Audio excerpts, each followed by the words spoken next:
Louvado seja Deus.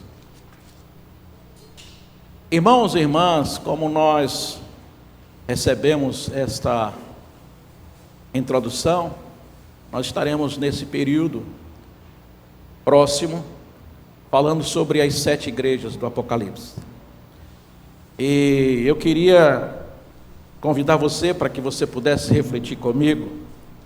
E durante muito tempo, talvez seja essa a sua também perspectiva de quando nós vamos ler a Bíblia, talvez o Apocalipse seja o último livro em que nós vamos tentar lê-lo.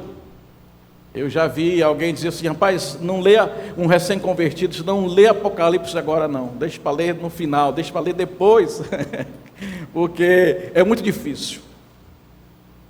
E qual é, irmãos e irmãs, a perspectiva que nós temos a respeito deste livro tão maravilhoso? Quando nós falamos de Apocalipse, nós falamos de revelação. E quando nós falamos de revelação, nós estamos dizendo que o Senhor é aquele que através do seu Espírito tira o véu, descortina todo o véu. Com que propósito esse véu é descortinado? Ele é descortinado para que nós possamos ter a revelação de Jesus Cristo. Apocalipse não é um livro para você ter medo, não é um livro para você ler com medo, mas é um livro que lhe convida a você conhecer e se aproximar através da revelação de quem Jesus Cristo é. Eu lembro que quando eu era menino, e talvez alguns aqui da minha geração também tenham passado por essa experiência, existia um disco chamado A Última Trombeta. Quem lembra desse disco? Só eu, só tu? Não é possível, Kelly, só nós dois que conhecem? E a última vez meu pai comprou uma radiola para ouvir esse disco, A Última Trombeta.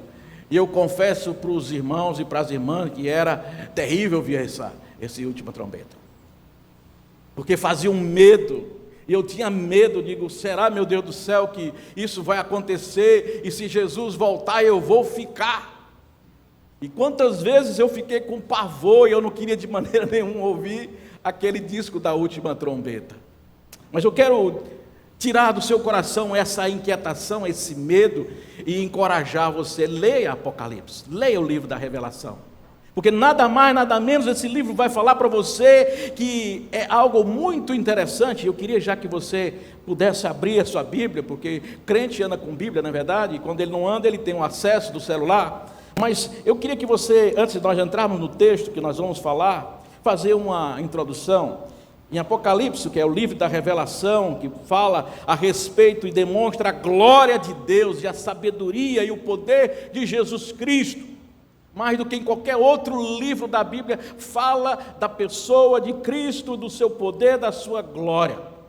E é interessante, irmãos, nós vamos ver no capítulo 1, no versículo 1, logo isso. Diz assim, Apocalipse capítulo 1, versículo 1, vai dizendo assim para nós: revelação de Jesus Cristo, revelação a qual Deus deu para mostrar aos seus servos, presta atenção, aos seus servos as coisas que em breve devem acontecer, e que ele, enviando o seu anjo, deu a conhecer ao seu servo João.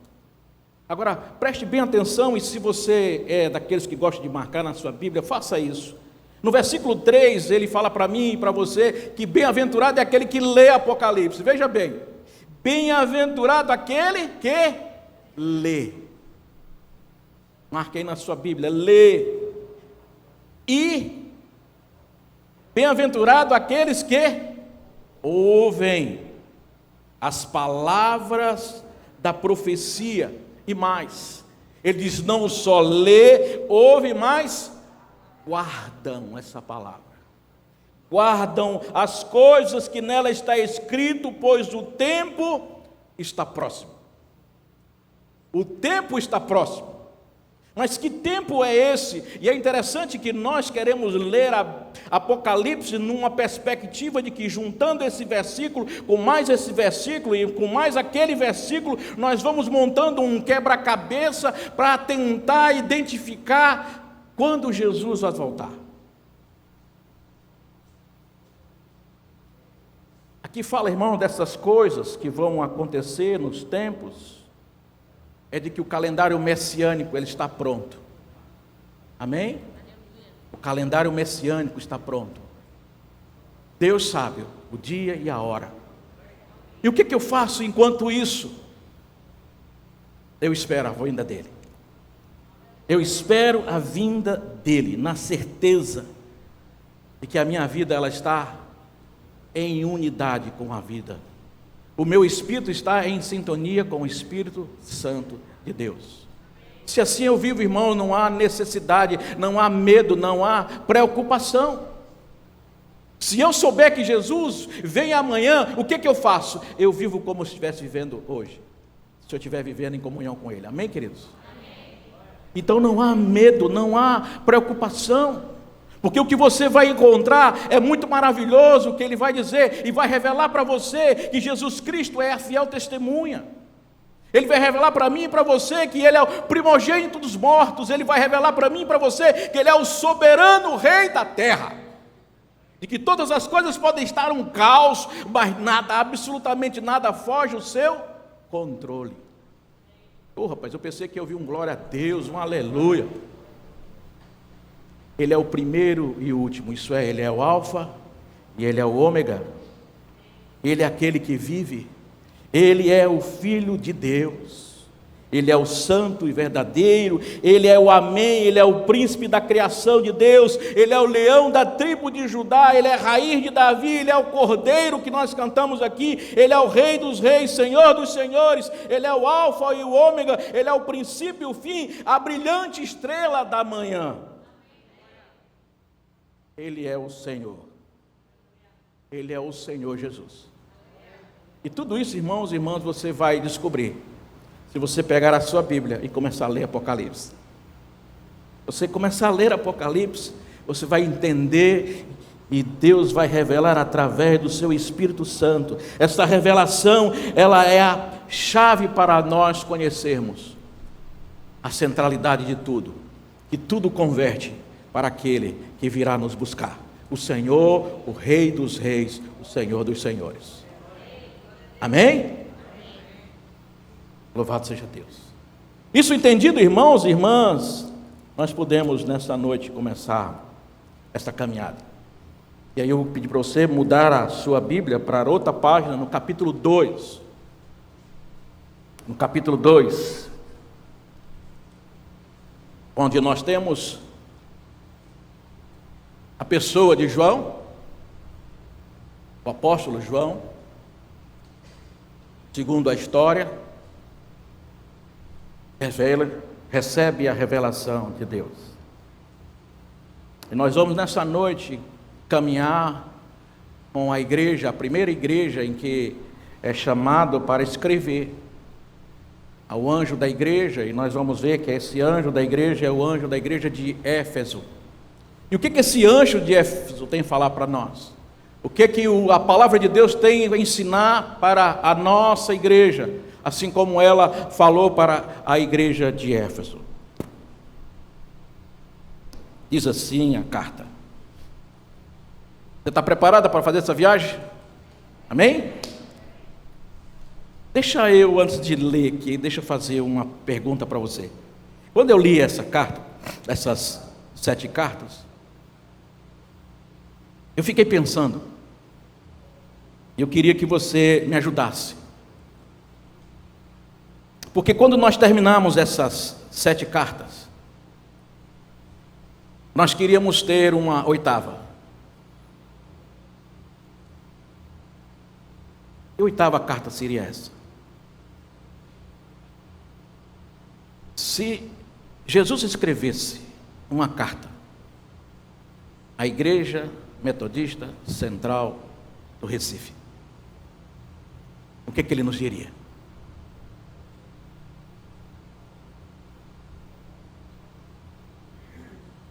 Se Jesus escrevesse uma carta ao anjo da Igreja Metodista Central do Recife, escrevo, o que o Senhor diria para nós? Por que eu estou fazendo, irmãos e irmãs, essa introdução? Porque o propósito dessas 7 igrejas é nos ensinar algo que nós precisamos agradecer, construir, e algumas coisas que precisam ser desconstruídas, para que o Espírito de Deus tenha espaço, para que o Espírito de Deus tenha a dinâmica de trabalhar, de tratar na minha vida, na sua vida, na nossa vida. Eu queria que você anotasse com muita atenção, que você guardasse, que você escrevesse alguns aspectos que são muito peculiares desta igreja. Mas essa igreja, quando essa carta foi escrita, ela não foi escrita simplesmente para a igreja de Éfeso e foi fechada, não. Essa igreja, ela representa, ela tem uma representatividade para todas as igrejas na história, as que já passaram, as que estão vivendo e as que virão depois de nós. Guarde essa pergunta: se Jesus fosse escrever uma carta para você, igreja, o que ele nos diria? Lendo agora no capítulo 2, no versículo 1, que diz: ao anjo da igreja em Éfeso escreva: estas coisas diz aquele que conserva na mão direita as 7 estrelas e anda no meio dos 7 candeeiros de ouro. Diz o texto, versículo 2: conheço as obras que você realiza, tanto o seu esforço como a sua perseverança. Sei que você não pode suportar os maus e que pôs à prova os que se declaram apóstolos e não são,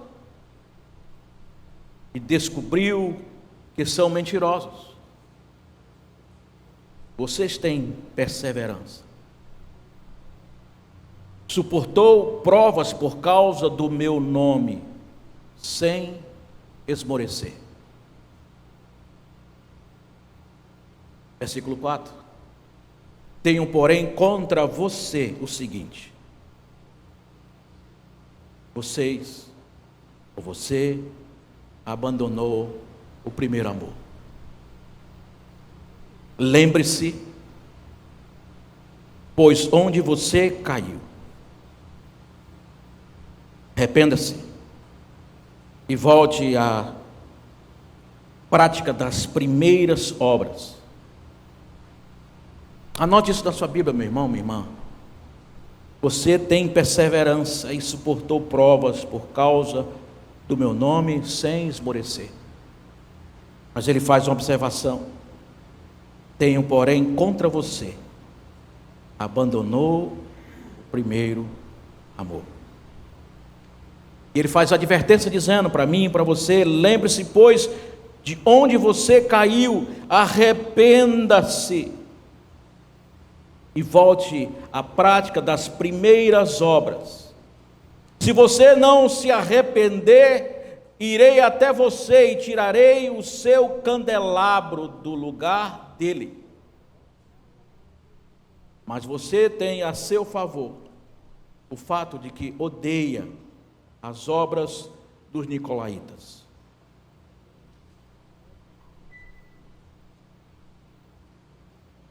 As quais eu também odeio. Versículo 7. Quem tem ouvidos, ouça que o Espírito diz às igrejas: ao vencedor darei o direito de se alimentar da árvore da vida que se encontra no paraíso de Deus. Amém?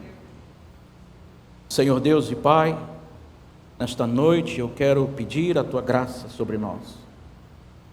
Que Teu Espírito Santo fale conosco. Meu Deus, eu te peço, Senhor, porque Tu vês, eu não vejo.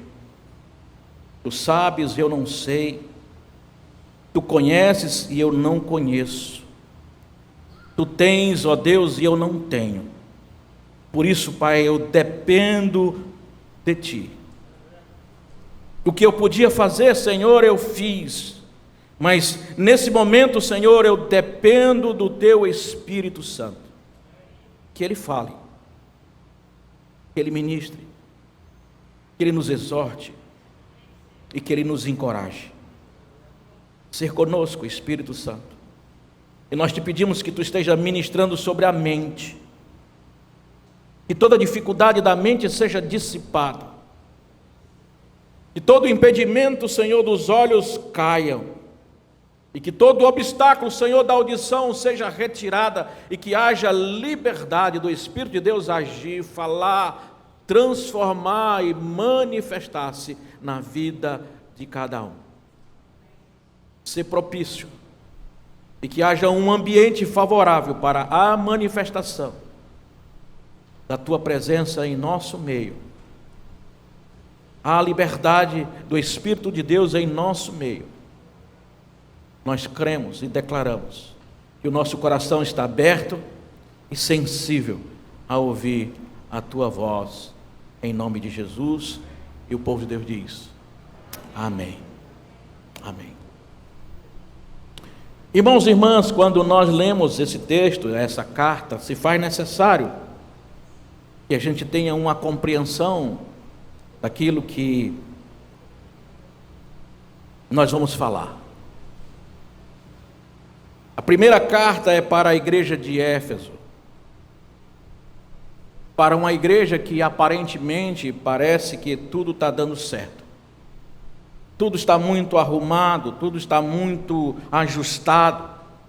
Ela é uma igreja de uma solidez doutrinária. É uma igreja de excelentes ministros. É uma igreja com discernimento. Mas algo está faltando.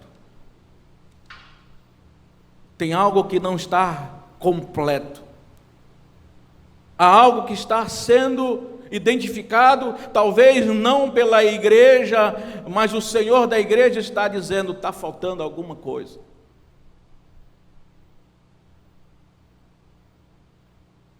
Aquele Senhor que examina as igrejas. E é interessante que o texto nos diz que, ao examinar as igrejas, a primeira coisa que o Senhor Jesus faz é notar as suas qualidades.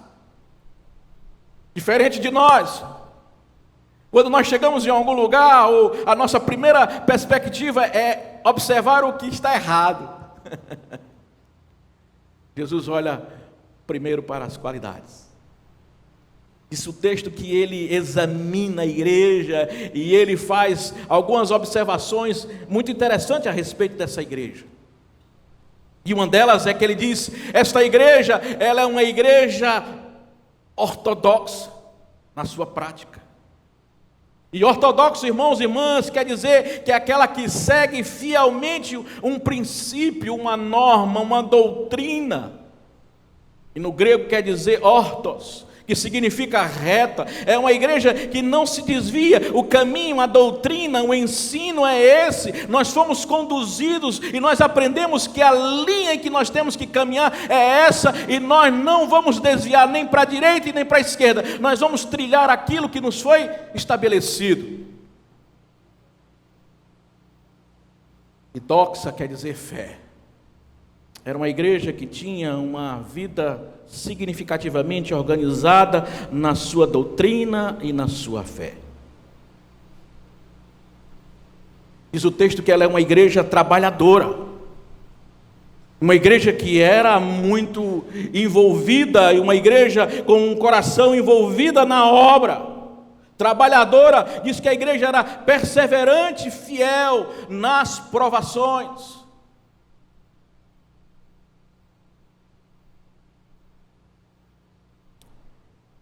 Mas Jesus exorta essa igreja. Diz que havia zelo, mas faltava amor. Havia zelo, mas faltava amor. E é interessante, irmãos e irmãs, que nós vamos ler as 7 cartas e 5 dessas igrejas, Com exceção de Esmirna e Filadélfia, elas careciam de algum tipo de ajuste na sua prática. E um desses ajustes que eram necessários, nós vamos identificar na igreja de Éfeso, é que ela tinha esquecido, abandonado o primeiro amor. E é interessante que quando você vai ler a palavra, Éfeso significa desejável. A palavra Éfeso quer dizer desejável. Desejável. Talvez uma igreja que era desejável servir ao Senhor. Apocalipse 2:2 diz: eu sei que as tuas obras, e sei do teu trabalho, e puseste à prova os que dizem ser apóstolos e não são, e tu os achastes mentirosos. Olha que Deus faz uma observação com relação a essa igreja, e Ele identifica que essa igreja, ela sabia por onde estava caminhando. Mas há uma reprovação. Capítulo 2, versículo 4 diz: deixaste o teu primeiro amor. Você pode repetir comigo? Deixaste o teu primeiro amor. Dá para repetir?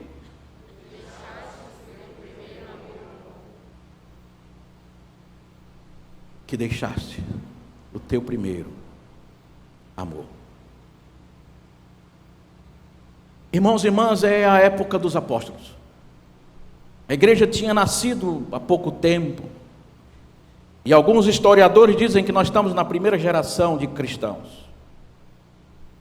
Cristãos esses que dizem, segundo os estudiosos, já beiravam a quantidade de 6 milhões. Já eram próximo de 6 milhões de pessoas que tinham conhecido o Evangelho e tinham se convertido. Os apóstolos tinham deixado bem claro na Bíblia, no caso, a doutrina pura de Cristo. Os seus ensinamentos, e agora todos martirizados, já não tinha mais nenhum vivo, exceto João.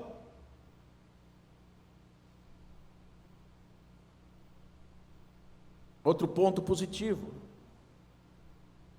que eles encontram é de que, além de ser uma igreja que tinha esta doutrina pura, eles aborreciam as obras dos nicolaítas. Se fala muito pouco a respeito disso, então não se especula muito a respeito, mas o suficiente para entender, irmãos e irmãs, de que esses nicolaítas, eles provocaram, era o pecado de Balaão, provocavam o pecado de Balaão, que era a avareza, a hipocrisia, a idolatria e a imoralidade.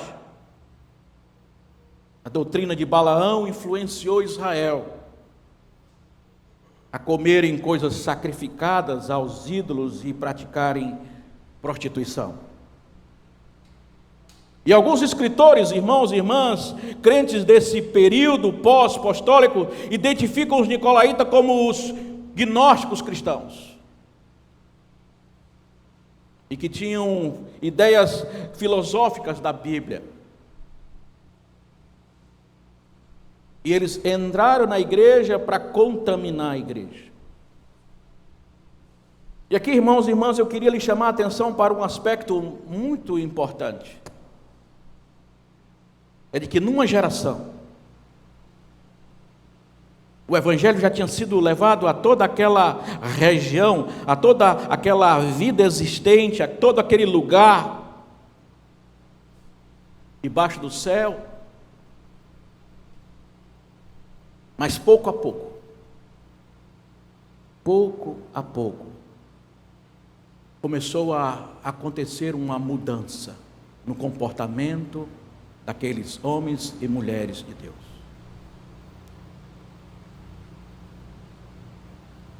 A igreja perdeu o primeiro amor. E ela tornou-se, irmãos e irmãs, ela tornou-se uma igreja egoísta. Ela tornou-se uma igreja amante da sua comodidade.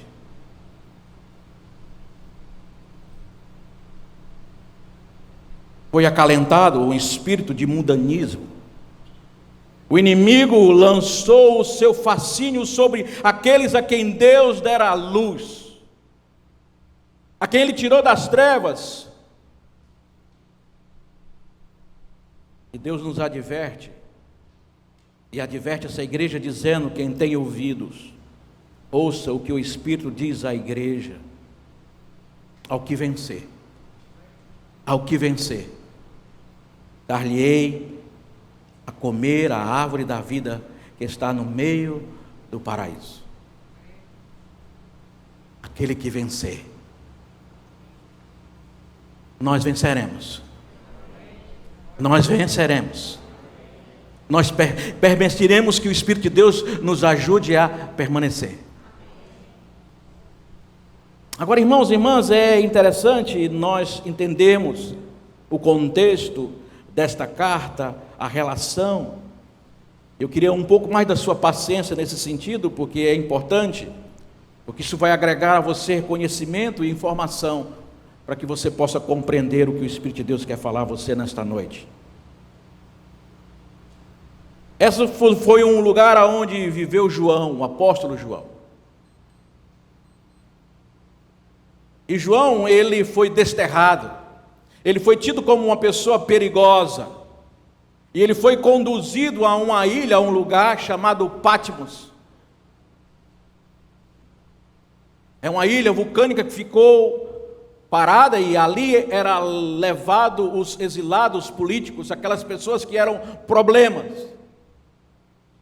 E João, diz alguns estudiosos, que tinha por volta de 90 anos de idade. Todos os seus companheiros que conheceram a Jesus, que caminharam com Jesus, já não estavam mais vivos, todos estavam mortos, a não ser João. 90 anos. Diz o texto que alguns 94, mas diz que João, ele é preso, e ele é conduzido para um lugar, para que ele possa ali não criar problema, ele não seja nenhum entrevero para os que dominavam naquela época. Irmãos, eu quando leio isso, eu fico impressionado como Jesus faz as coisas de maneira diferente dos homens.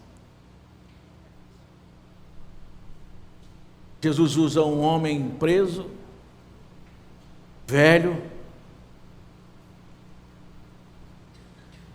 para que ele possa, no lugar onde era um lugar de morte, ele pudesse ter uma experiência de conhecer aquilo que viria a acontecer. E é interessante, irmãos, que quando a gente vai lendo,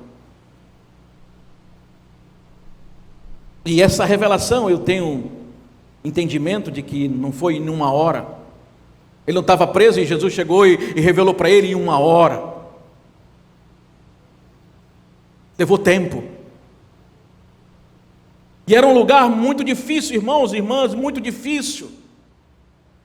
Aquele homem preso ali, com seus 90 anos de idade, com um desejo imenso ainda de pregar o Evangelho, porque ardia no seu coração a experiência de ter andado com o Mestre, de ter andado com Jesus de Nazaré, de ter sido envolvido por essa atmosfera que o seu coração queimava. Olha o que diz para nós e para mim e para você, em Apocalipse do capítulo 5, no versículo 4. Para que a gente possa entender o versículo 4, a gente precisa ler o início. Diz assim: e vi na mão direita aquele que estava sentado no trono um livro em forma de rolo escrito, dentro e por fora selado com 7 selos, e vi também um anjo forte que proclamava com voz forte: quem é digno de quebrar os selos e abrir o livro? Preste atenção. Ora, nem no céu, nem sobre a terra, nem debaixo da terra, ninguém podia abrir o livro, nem mesmo olhar para ele. João, ao ouvir isto, João, a ter essa revelação, a ter esse encontro, olha o que ele diz no versículo 4, diz: e eu chorava muito.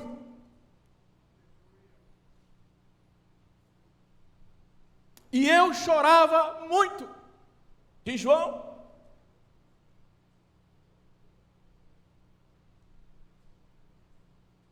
Mas a palavra de Deus diz que quem chora é consolado.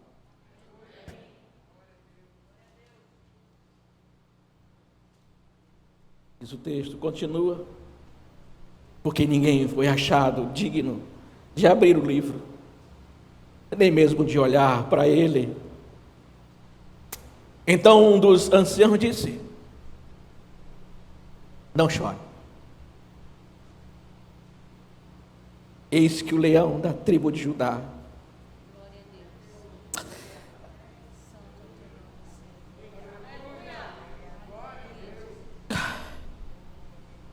a raiz de Davi,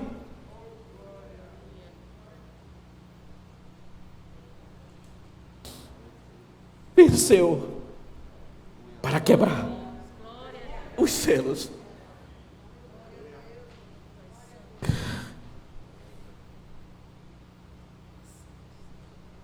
E abrir o livro. Não chore, João. Não chore. Porque aquele que morreu está vivo. E aquele que é o Alfa, ele também é o Ômega.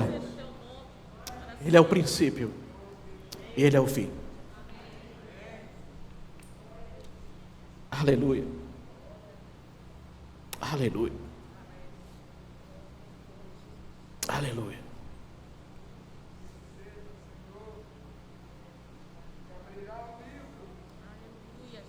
Aleluia. Aleluia.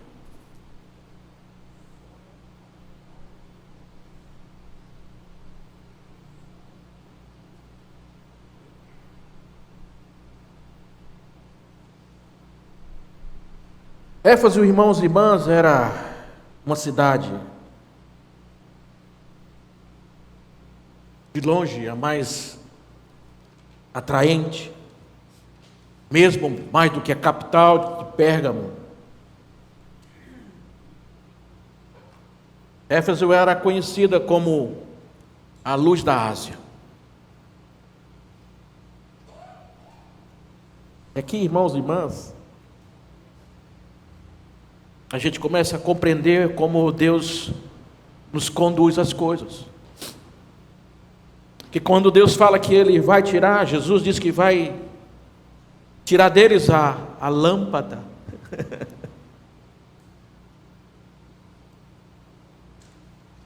Como tirar a lâmpada da luz da Ásia?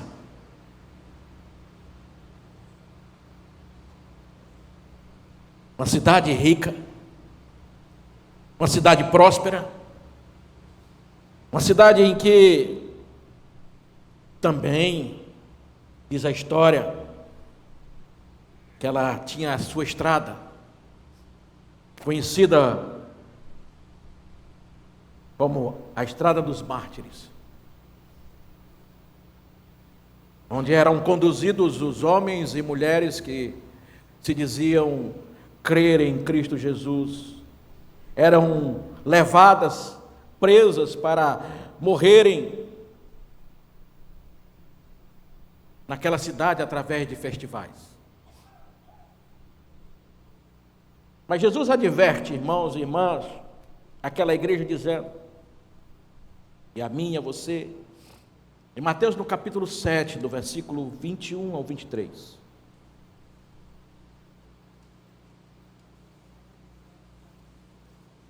Há uma advertência do Senhor Jesus, e há aqueles que dizem que são seguidores dele. Nem todo aquele que me diz, Senhor, Senhor, entrará no reino dos céus, mas apenas aquele que faz a vontade do meu Pai, que está no céu. E muitos dirão naquele dia: Senhor, Senhor, não profetizamos em teu nome, e em teu nome não expulsamos demônios e não realizamos muitos milagres? Então eu lhe direi claramente: nunca os conheci. Afastem-se de mim, vocês que praticam o mal. Irmãos e irmãs, aquela igreja parecia tudo certo, mas nem tudo. Faltou a prática da palavra. Há uma expressão que nos diz que não precisamos só da ortodoxia, mas nós precisamos da praxis, ortopraxia, que é vivermos aquilo que pregamos. A necessidade de o nosso discurso ser compatível com a prática. E uma advertência de Deus à igreja de Éfeso é de que ela ensina que podemos fazer tudo certo, mas se nós esquecermos do essencial, todo o trabalho, o esforço é em vão. Uma outra característica que essa cidade recebia, uma outra declaração e outra forma de ser conhecida, era de que ela era a igreja numa cidade da Feira das Vaidades. Por que cidade Éfeso era a Feira das Vaidades? E aqui nós vamos entender que, para se apreciar plenamente a palavra de Cristo, a igreja, a luz da Ásia, ou o apelido que ostentava de Feira das Vaidades, era que ela tinha o seu candelabro espiritual na iminência de ser tirada. Deixa eu contar para vocês alguma coisa a respeito da cidade, para que a gente possa ter entendimento por que a igreja ela vivia essa ostentação e ela caiu nesta armadilha. Eu vou trabalhar em alguns aspectos aqui, por exemplo, o comércio. A cidade de Éfeso, comercialmente falando, era uma cidade portuária. E Éfeso passou seu tempo, segundo os historiadores que eu li, ou pelo menos 4 vezes ela precisou mudar de lugar. E hoje o porto, que era um dos portos, uma riqueza daquela cidade, em que os maiores navios daquela época aportavam nesse porto em Éfeso, e era uma cidade que tinha na sua grande envergadura comercial ser o porto marítimo. Durante o passar do tempo e com os vários terremotos e processos de assoreamento, ela foi se distanciando e foi perdendo, e era uma luta constante que essa cidade tinha em manter-se aquele porto funcionando. Mas eu não fui lá ainda, na Turquia, mas quando eu for, se Deus quiser, ore por mim, eu vou colocar o meu Pix aqui, você depois pode me ajudar, eu ir à festa. Diz que essa cidade agora, o mar está muito distante, cerca de 15 quilômetros. Ela perdeu esse porto. O outro aspecto, irmãos e irmãs, é que ela tinha, como eu disse, algumas estradas que conduziam a ela, pelo menos 4 grandes estradas conduziam a esta cidade, que era uma estrada que vinha do norte de Pérgamo para Esmirna, uma que vinha do noroeste de Sardes, da Galácia, da Frígida até Éfeso, uma terceira que vinha do sudeste, de grande rota comercial, e que vinha também descendo por Colosso, Laodiceia até Éfeso, e uma quarta que era do norte rico do rio Manderg, da extremidade da Ásia Menor, que também servia para agregar toda a riqueza daquela cidade. E é interessante, irmãos e irmãs, que quando a gente lê Apocalipse no capítulo 18, do versículo 11 ao 14, nós vamos ter uma ideia do que se fala a respeito desta cidade, e o que ela comercializava. Apocalipse 18, do 11 ao 14, diz assim: e os negociantes da terra chorarão e se lamentarão por causa dela, porque ninguém mais compra a sua mercadoria. Artigos como ouro, prata, pedra preciosa, pérolas, linho fino, púrpura, seda, tecidos vermelhos, todo tipo de madeira de cedro e peças de marfim, madeiras preciosas, bronze, ferro, mármore, canela e outras especiarias, incenso, mirra, perfume, vinho, azeite de oliva, farinha, trigo, bois, ovelhas, cavalos, carruagem, corpos e alma de seres humanos. E eles dirão: foram-se as frutas que tanto apeteciam, todas as suas riquezas e todo o seu esplendor se desvaneceram e nunca mais serão recuperados. Segundo os muitos dizem que isso corresponde à cidade de Éfeso. Na questão política, apesar de não ser a capital, Éfeso era a cidade de maior importância política da Ásia. Ela até desfrutava de um privilégio que as demais ao seu redor não tinham. Ela era chamada de uma cidade livre, com direito de administrar os seus próprios tributos, sem uma intervenção de Roma. No que diz respeito, irmãos e irmãs, à cultura e lazer, a cidade anualmente, ela sediava os principais jogos, e nós vamos ver isso quando Paulo está em Éfeso, na construção da igreja ali, evangelizando. Ele diz que não quer ir embora e quer esperar mais um pouco, exatamente porque ele sabia que viriam esses jogos e ele ter a oportunidade de pregar o evangelho a muita gente. Diz o texto que as pessoas vinham de todas as partes do mundo para esses jogos, que era um combate de gladiadores, de lutas com animais selvagens, e que possuía um anfiteatro para 24 mil pessoas. E na perspectiva da religião, irmãos e irmãs, a igreja de Éfeso era o grande lar, o doce lar da grande Diana, a deusa Diana, ou deusa Artemis. Era o templo dedicado à deusa, que era uma das 7 maravilhas do mundo antigo.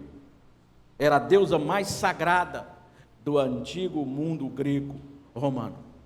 E quando nós estudamos aqui Atos dos Apóstolos, nós vimos quando Paulo foi à Europa falar a respeito da Diana, eles, por mais de 1 hora, gritavam e diziam: Diana, Diana é a soberana, Diana, Diana, a nossa deusa soberana.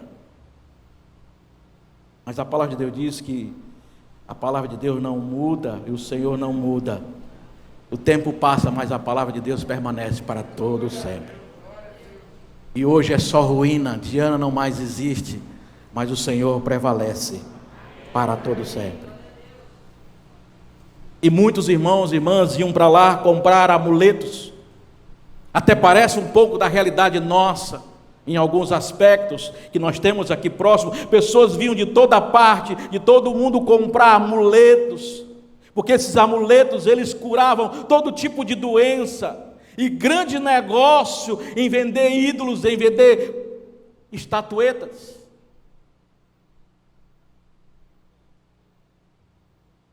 Historiadores dizem que havia naquele templo dezenas de eunucos,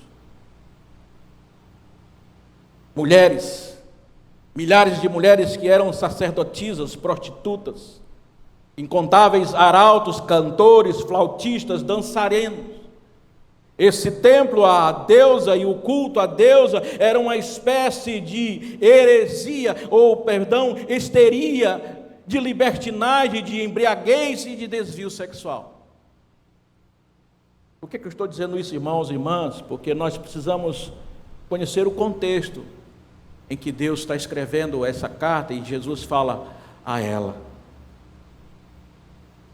Era uma cidade que tinha uma população entre 200 e 250 mil habitantes. E o caráter desses habitantes da cidade de Éfeso eram conhecidos como pessoas más. Uma reputação arrogante e de um povo supersticioso. terrivelmente imundo, injusto e imoral. E diante, irmãos e irmãs, de toda esta realidade que foi apresentada para você, nesses aspectos, estava a igreja de Éfeso. Nós encontramos esta igreja de Éfeso ali, naquele lugar, sendo um instrumento de manifestação da presença de Deus. E quais seriam, os irmãos e irmãs, as lições que nós poderíamos aprender com a igreja de Éfeso? Talvez isso explique por que a cidade tenha sido a que Paulo passou mais tempo. A Bíblia nos diz, lá em Atos dos Apóstolos, que Paulo passou 3 anos em Éfeso, pregando. 3 anos Paulo pregava em Éfeso, e interessante, irmãos, que quando você lê lá em Atos dos Apóstolos, você identifica que Paulo começava a pregar de manhã e ia até à tarde, durante 3 anos, consecutivamente, sem parar. Todos os dias Paulo estava pregando na escola de Tirano. Você lembra dessa parte em Atos dos Apóstolos? Durante 3 anos na escola de Tirano, Paulo insistentemente ensinava, doutrinava, trazia àquela igreja, àquele povo, o ensino da palavra de Deus. E provavelmente, irmão, dirigiu esta igreja durante todo esse período, até ele pastorar a igreja a Timóteo. Eu queria conversar com você, para a gente desenvolver o texto, em 3 pontos. Primeiro é o trabalho árduo e fiel da igreja, apesar desse contexto difícil. Segundo, a oposição fatal de Jesus, apesar de tantas dedicações. E em terceiro, o objetivo final do cristão, apresentado pelo Senhor. Então, o primeiro aspecto, irmãos e irmãs, que nós podemos abordar é o trabalho árduo dessa igreja. Apesar de todas as dificuldades sociais, espirituais, políticas, culturais, diz o texto que Éfeso conseguiu servir com fidelidade. Por isso que Jesus aprecia e reconhece o esforço daquela igreja. Assim diz o Senhor: conheço as suas obras. E conhecer aqui, irmãos e irmãs, não é eu encontrar alguém. Certa vez eu vi uma pessoa muito famosa no aeroporto, e a partir daí eu passei a dizer que conheci fulano. Eu vi, acenei para ele, ele nem acenou para mim. Aí a partir daí eu começo a dizer: olha, eu conheci fulano de tal. Jesus está dizendo: eu conheço. Esse conhecer aqui, irmãos, tem uma questão de perceber. Jesus percebeu, Jesus conheceu, Jesus estava no meio. Jesus não simplesmente ele está ao redor, mas diz o texto que ele anda em meio a esta igreja. Ele diz: conheço esta igreja, eu conheço as suas obras. E que obras eram estas? Irmãos, quando você vai ler na tradução, você vai perceber que ele fala de obras no sentido de que era uma igreja que trabalhava de maneira árdua, era uma igreja perseverante. Não só era uma igreja que tinha uma labuta de uma rotina, mas diz que ele era uma igreja que tinha uma disposição, diz ele, a sua perseverança e a sua paciência. Características dessa da igreja: era uma igreja em que ela trabalhava, era uma igreja que era perseverante e era uma igreja que tinha paciência. Não era apenas de desistir das coisas. O texto está dizendo que ela era uma igreja, quando diz que ela era uma igreja que permanecia, ela era brava, corajosa, que não aceitava de forma nenhuma abrir mão, mesmo que trouxesse sofrimento, perseguição e perda. Era uma igreja que mantinha-se firme no propósito de servir a Deus. Tarefa na qual eles se engajavam e é descrita com 3 expressões: obras, trabalho árduo e perseverança. Isso é, obras, vida como um todo, conduta, testemunho. Trabalho árduo, isto é, até a exaustão do corpo. A expressão é, irmãos e irmãs, de que o corpo vai até o seu limite físico. Eu lembro que num período que eu comecei a fazer academia, e eu comecei a ir para a esteira. Eu amava andar naquela esteira. Ficava lá, estou precisando voltar. Aí eu vi o pessoal lá em cima. Como era o nome daquele negócio? Pilates. Aí eu olhei para aquele negócio e digo: rapaz, esse negócio é bom demais. Moleza, o pessoal fica lá só, né? Eu vou lá para cima. Eu acho que é mais negócio lá em cima. Meu irmão, minha irmã, desisti.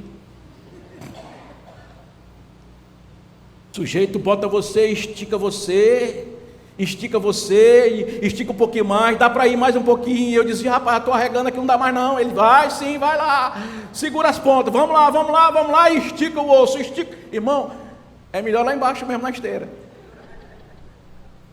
Eu estou trazendo essa ilustração para dizer para você que esta igreja, no sentido de ser uma igreja que trabalhava, era uma igreja que ia até a sua exaustão.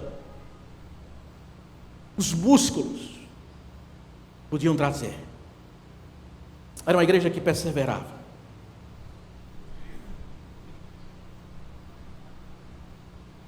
Apocalipse no capítulo 14, no versículo 13, vai nos dizer assim: então ouvi uma voz do céu dizendo: escreva,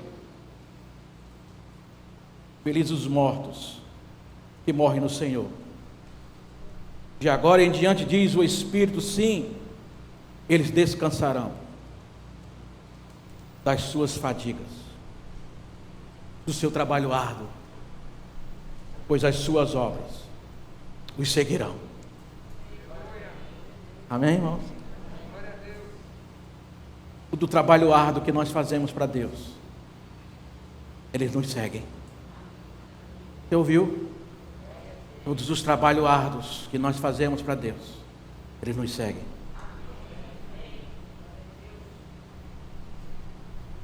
Os crentes de Éfeso, irmãos, nos ensinam que, apesar de onde viemos, é possível ser fiel e perseverante. Está em Éfeso, ou Recife, ou qualquer outra cidade tentadora de deixar as obras de Deus de lado, como é fácil abandonar a nossa conduta cristã, deixar a luta e abrir mão daquilo que Deus nos chamou para fazer. Diz que esse pessoal também, irmãos e irmãs, era empenhado no testemunho. Éfeso estava empenhado no testemunho, de preservar o testemunho da verdade. E esse testemunho da verdade conduzia aquele povo ao ensino, a amar, a dar, a compartilhar, a proclamar esse evangelho. Veja o que diz para nós em Atos do capítulo 2, versículo 2. Sei que você pode tolerar homens maus, você pode ir pôr à prova os que dizem ser apóstolos, mas não são, e descobriu que eles eram impostores. Aquela igreja, irmãos e irmãs, era uma igreja que tinha um forte compromisso com a palavra. E só tem uma maneira de nós descobrirmos o que é falso, é conhecendo o que é verdadeiro. Por isso, irmãos e irmãs, que nós precisamos conhecer a palavra para não sermos enganados por ninguém. Quando alguém abrir a palavra de Deus e pregar para você, você tenha condições de conferir se aquilo que está sendo dito condiz com a palavra de Deus. Não coma, não engula qualquer coisa, seja um homem sábio, seja uma mulher sábia, seja alguém que conhece a palavra de forma inteligente.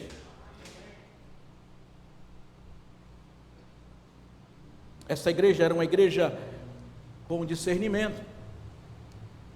Olha que interessante, eu vou pular por causa do tempo. Essa igreja, ela foi concebida numa obra missionária de Paulo, e Paulo converteu ali Áquila e Priscila. Você lendo Atos dos Apóstolos, você vai encontrar isso. Ele prega para Áquila e Priscila e ela se converte, e diz lá em Atos dos Apóstolos que nesse tempo de pregação aparece um rapaz bem interessante para a igreja, chamado Apolo, um homem cheio do Espírito Santo, um homem que pregava com ousadia, com coragem, com intrepidez, cheio do Espírito Santo. Era uma igreja de Timóteo, Paulo e de João. Irmão, é uma igreja, ser membro dessa igreja era um privilégio. Você imaginou? Olha aí, Apolo, Timóteo, Tíquico, Paulo e João. E eles transmitiram, irmãos e irmãs, com toda a fidelidade possível, aquilo que Deus trazia como verdade ao coração daquele povo. Aquela igreja foi uma igreja bem ensinada, foi uma igreja provida de muito conhecimento. Mas Tiago, no capítulo 1, no versículo 22, diz para mim e para você o seguinte: sejam praticantes da palavra, e não somente ouvintes, enganando a vocês mesmos. Porque, irmãos e irmãs, uma das formas que nós temos de esquecer é só simplesmente ouvindo e não colocando em prática. Mas João também, no capítulo 1 João, no capítulo 4, no versículo 1, vai nos dizer assim: amados, não creiam em qualquer espírito, mas examinem os espíritos para ver se eles procedem de Deus, porque muitos falsos profetas têm saído pelo mundo, e estes falsos profetas que são homens maus.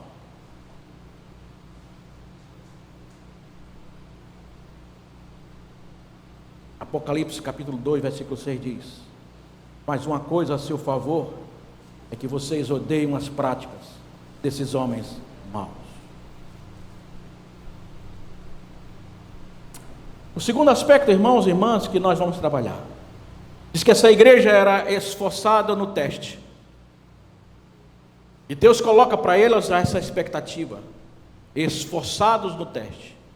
Além de engajados e empenhados no testemunho, os efésios eram esforçados no teste. Diz o texto, capítulo 2, versículo 3: vocês têm perseverado. Anota essa palavra na sua Bíblia: vocês têm perseverado. Hoje nós falávamos dessa de manhã sobre a escola dominical, e a gente vem conversando com o nosso irmão Marcelo, que um dos problemas da nossa caminhada é de que nós somos muitas vezes pessoas que iniciam, temos problemas de começar e não concluir as coisas.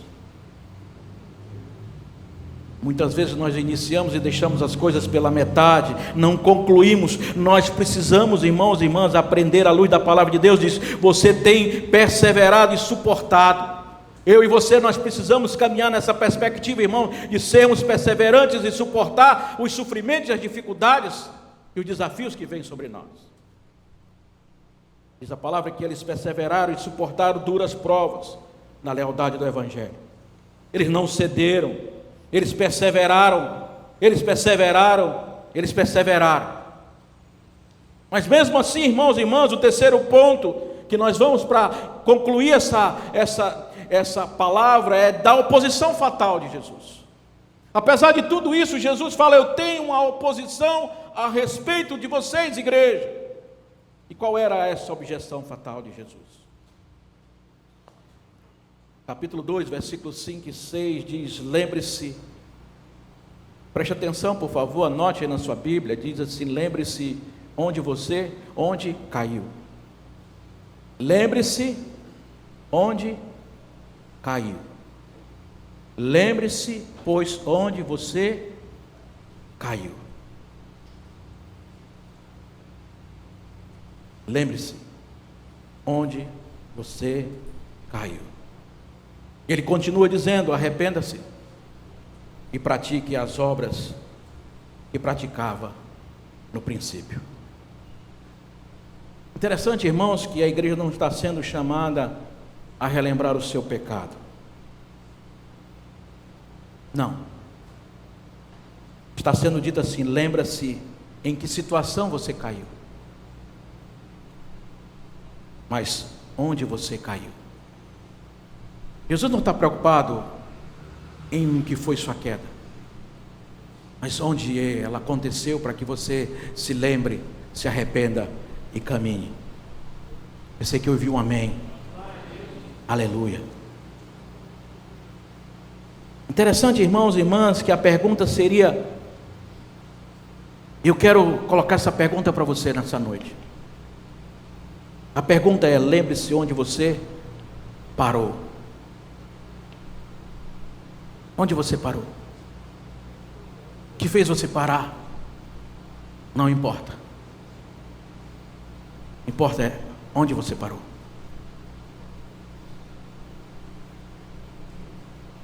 E quando nós entendemos, irmãos, e paramos à luz da palavra de Deus e pedimos ao Espírito Santo de maneira honesta, que Ele venha ao nosso coração e que Ele fale conosco, Ele vai nos ajudando a nos arrepender.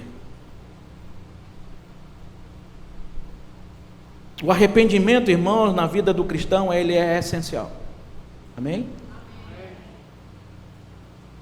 É essencial. A necessidade de arrepender-se. E Deus está nos chamando a nos arrepender, a lembrar onde você parou.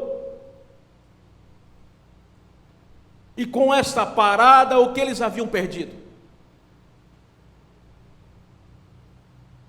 Capítulo 2, versículo 4 diz: contra você, porém, tenho isto, que você abandonou o seu primeiro amor.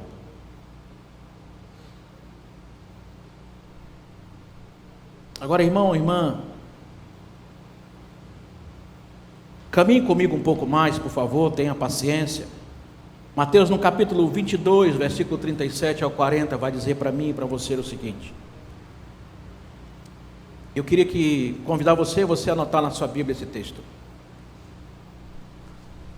Ele é fundamental para que você entenda que Deus está falando para nós. O que eles perderam? Jesus respondeu: ame o Senhor, seu Deus, de todo o seu coração, de toda a sua alma, de todo o seu entendimento. Este é o primeiro e maior mandamento. E o segundo é semelhante a ele: ame o seu próximo como a si mesmo. Destes dois mandamentos dependem toda a lei e os profetas. Agora, meu irmão, minha irmã, por favor, olhe para mim. Quando a gente vê isso, quando a gente vê essa expressão, e Deus está falando de maneira muito clara para mim e para você, e que quando nós paramos, quando nós deixamos, quando nós esquecemos esse primeiro amor, Ele está falando que nós, eu e você, esse amor por Cristo que é esfriado, quando nesse amor por Cristo ele é esfriado, isso é perigoso. Quando esse amor por Cristo esfria, é perigoso, porque o esfriamento do amor por Cristo é o precursor da apatia espiritual. O esfriamento do amor por Cristo é o princípio da apatia espiritual. E a apatia espiritual, irmãos, é o precursor de um amor por outras coisas. Você entendeu? Você entendeu? O nosso amor e a perda do amor, irmãos e irmãs, ela não acontece da noite para o dia. Ela precisa ser semeada, ela precisa ser alimentada. E a alimentação, ela vem através desse esfriamento do amor por Cristo. E esse esfriamento do amor por Cristo traz uma apatia. Apatia essa que ela vai se revelar na sua relação com Deus, vai se revelar na sua ação com o seu próximo, e ela vai se revelar na ação, na sua comunidade de fé.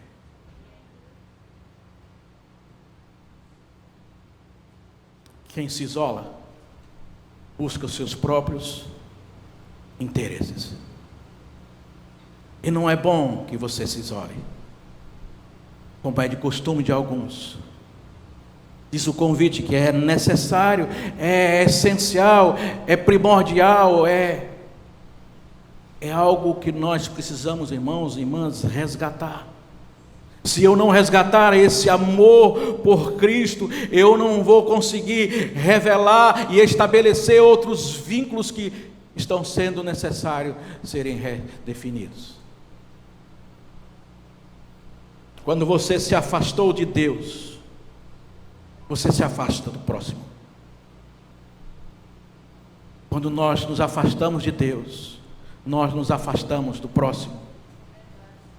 E quando nós nos afastamos do próximo, nós nos afastamos de Deus.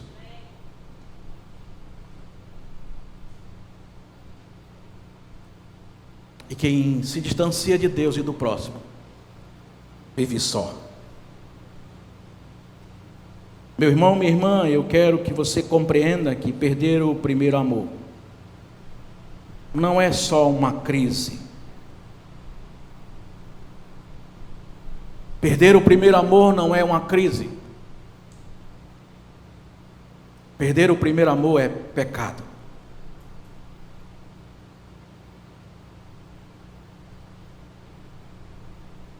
Ouça o que o Espírito diz à igreja. Perder o primeiro amor não é sinônimo de crise, mas é de pecado.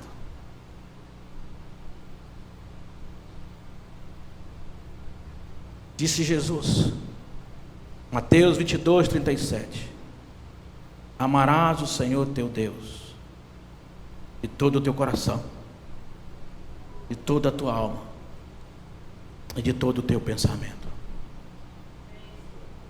Amarás o Senhor teu Deus de todo o teu coração, de toda a tua alma e de todo o teu pensamento. Você pode repetir comigo? Amarás o Senhor.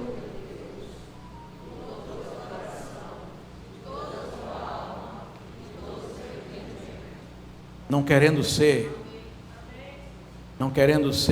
demais. Você pode repetir novamente? Amarás ao Senhor teu Deus de todo o teu coração, de toda a tua alma e de todo o seu entendimento.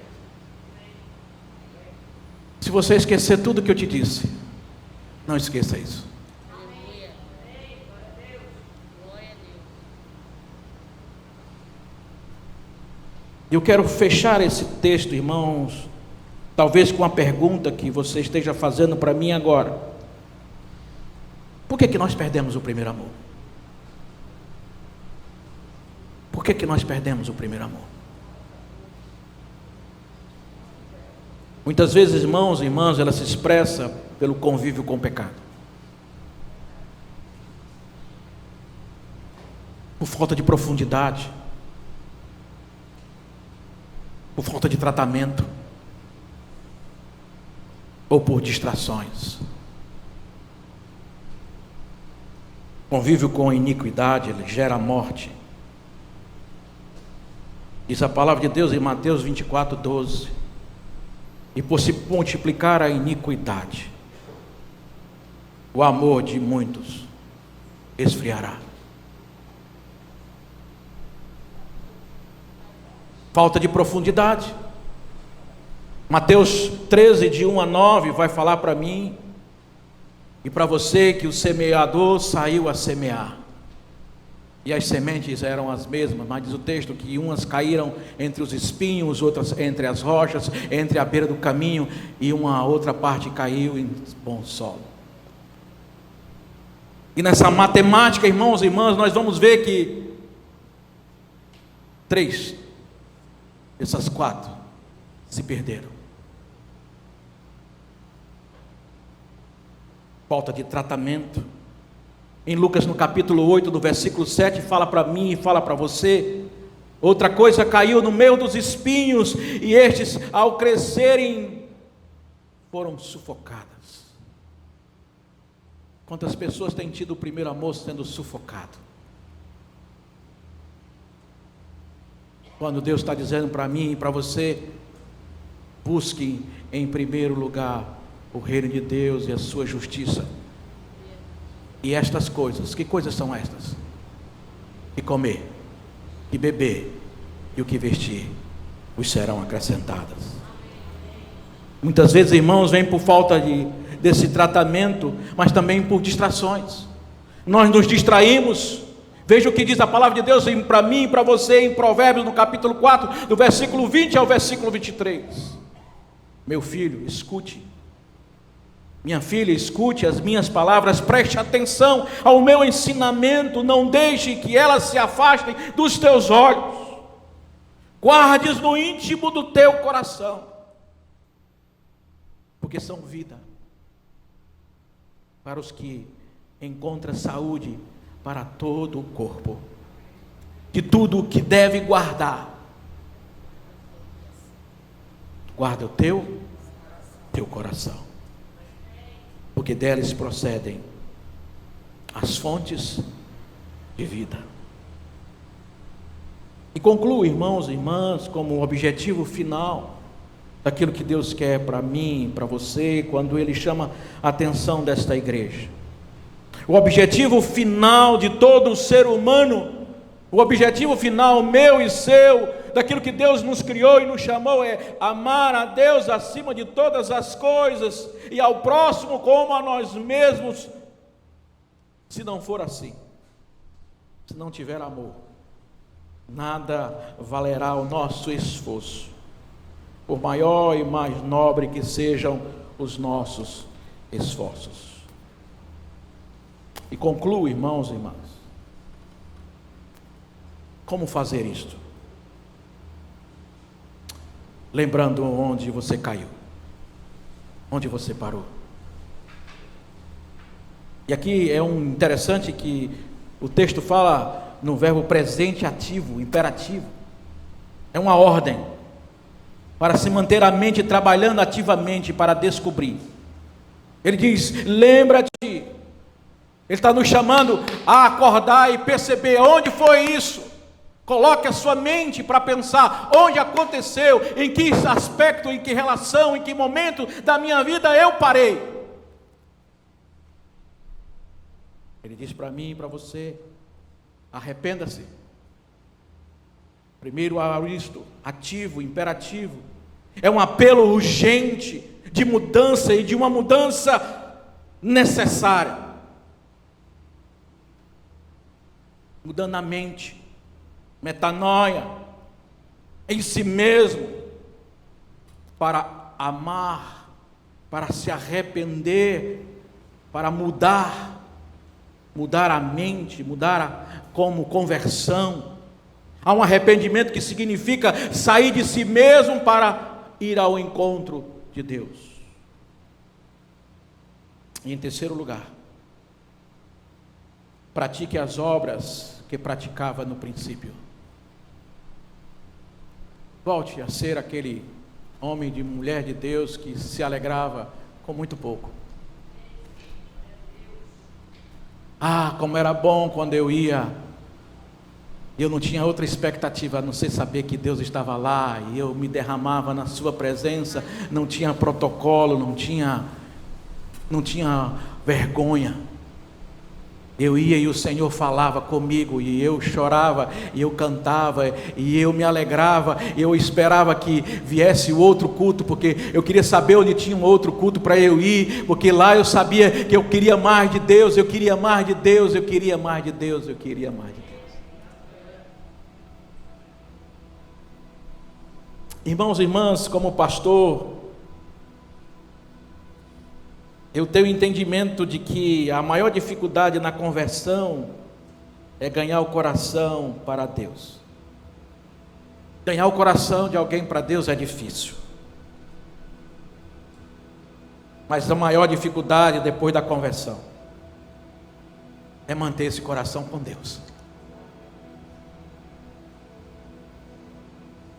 tão certo como é difícil trazer esse coração para Deus, é manter esse coração apaixonado por Deus, amando a Deus, sabendo que dele que procede aquilo que você necessita. A paz na sua alma, aquieta a alma, que alimenta o teu espírito, que faz com que tudo ao redor esteja caindo, mas ele te mantém numa centralidade, numa fortaleza, em algo que nada parece lhe abalar, porque você sabe em quem você tem crido, e eu sei também que ele é poderoso para fazer infinitamente mais. E que podem cair 1000 ao meu lado e 10.000 à direita, mas eu não serei abalado. Eu não serei abalado.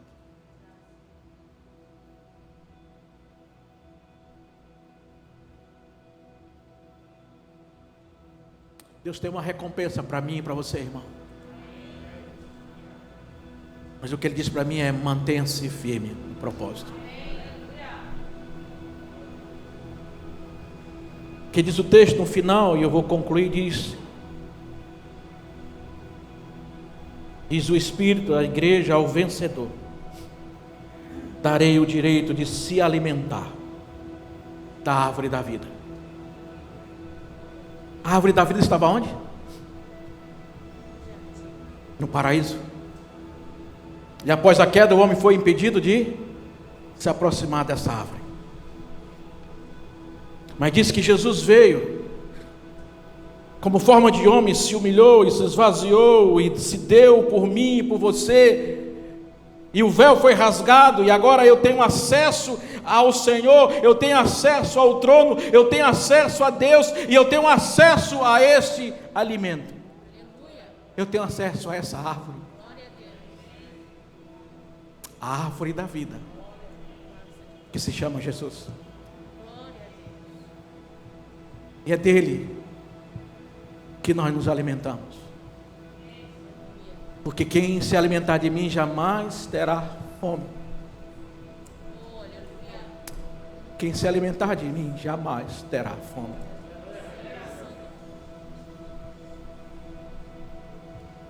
E essa é a promessa, para que você não viva com fome. Não só de pão viverá o homem, mas de toda palavra que procede da boca de Deus. E quanto, irmãos e irmãs, nós estamos precisando viver da dependência da boca de Deus. Nós estamos precisando viver da dependência da boca de Deus. E aqui está a boca de Deus. Aqui está a boca de Deus, para te alimentar, para saciar a tua alma, para saciar o teu espírito, para te revelar as mais profundas riquezas que já são tuas. Tudo foi a ti dado como herança, como filho e filha de Deus. Veja onde você caiu, arrependa-se, volte ao primeiro amor e coma da árvore da vida, em nome de Jesus.